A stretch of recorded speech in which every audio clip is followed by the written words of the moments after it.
ఆ భాగంలోనే మాకు మండపేట, రామచంద్రాపురం చాలా ఒక 30-40 నియోజకవర్గాలు మా అభ్యర్థులు పెద్దాపురం లాంటి నియోజకవర్గంలో కూడా నేను విత్డ్రా చేయడం జరిగింది. అందరినీ సర్దుకోమని చెప్పాను. దాంట్లో భాగంగానే చాలా బలమైన ప్రజానాయకులు, ప్రజల్లో బలమైన అవగాహన ఉన్న ప్రజా సమస్యల మీద అలాంటి వ్యక్తి వర్మ గారు నా కోసం ఆయన సీట్ని త్యాగం చేశారు. మనస్ఫూర్తిగా వారికి ఈ సందర్భంగా వారికి నా ప్రత్యేక కృతజ్ఞతలు, నమస్కారాలు. ఈ త్యాగం రాష్ట్ర ప్రయోజనాలకే కానీ వ్యక్తిగత ప్రయోజనాలు దాటి చేస్తున్నాం అది. సో మనస్ఫూర్తిగా వారికి కూడా భవిష్యత్తులో ఉన్నత స్థానాలని అధిరోహించాలని దానికి నా కృషి ఉంటుందని కూడా తెలియజేసుకుంటా ఉన్నాను. అలాగే జనసేన కాకినాడ పార్లమెంట్ పరిధిలో పిఠాపురం కూడా దాని తంగెళ్ళ ఉదయ్ శ్రీనివాస్ టీ టైం అధ్యక్షులుగా మన టీ టైం వ్యవస్థాపకుడిగా పేరుంది.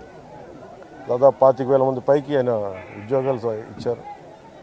సో అలాగే దేశం నలుమూలల ఆయన టీ టైం చూడొచ్చు. కాకినాడ పార్లమెంట్కి వెళ్తే ఖచ్చితంగా అది ఉపాధి అవకాశాలు కానీ మనకు కావాల్సిన ఓఎన్జీసీ వల్ల జరుగుతున్న కాలుష్యాలు కానీ ఇవన్నీ చట్టసభ మన పార్లమెంట్లో బలంగా మాట్లాడగలిగే గళం. ఒక్క తెలుగే కాదు, ఆంగ్ల భాషల్లోనూ హిందీ, తమిళ్లో కూడా నిష్ణాతుడు. అలాంటి వ్యక్తి ఈరోజు నుంచి అభ్యర్థిగా పెడుతున్నా కాకినాడ పార్లమెంట్ నియోజకవర్గం నుంచి. ముఖ్యంగా బుర్రా కృష్ణరాజు గారు భారతీయ జనతా పార్టీ నాయకులు, వారు మనస్ఫూర్తిగా అండగా ఉన్నారు. వారికి ప్రత్యేక కృతజ్ఞతలు తెలియజేసుకుంటాము. మేము ఎన్డీఏ కూటమి తెలుగుదేశం పార్టీ, జనసేన, భారతీయ జనతా పార్టీ అఖండ విజయం సాధించబోతుంది. దానికి తార్కాణ నిదర్శనమే ఈ నామినేషన్ వేసే ప్రక్రియ.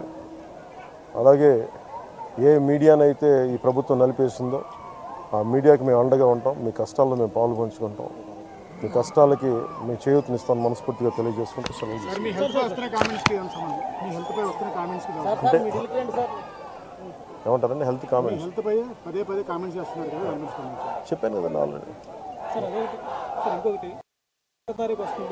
పెన్షనర్లకు సంబంధించి పింఛన్ ఇంటికి పంపుతారా లేదా ఎన్నికల నేపథ్యంలో ప్రభుత్వం రాజకీయం చేసే అవకాశం చెప్తారా? దీనికి మీరు ఏం మెసేజ్?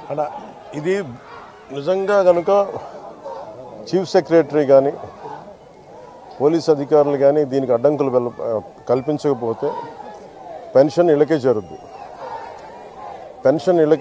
ఖచ్చితంగా. కాకపోతే దీన్ని వాళ్ళు ప్రభుత్వం ఆపాలనుకుంటే ఇది ఖచ్చితంగా ఈరోజు ఈ 1వ తారీఖు ఇంటికి పెన్షన్లు అందకపోతే దాంట్లో ప్రభుత్వం కుట్ర ఉంది.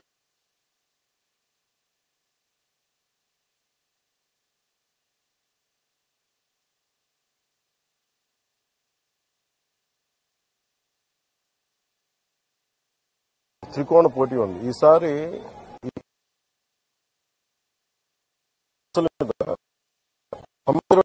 పెట్టడానికి ఇప్పుడు నేను వర్మ గారు విడివిడిగా పోటీ చేయడానికి కలిసి మేము ఉమ్మడిగా ఒక ప్లాట్ఫామ్ సులభం అవుతుంది. అలాగే క్లాష్ ఉండదు.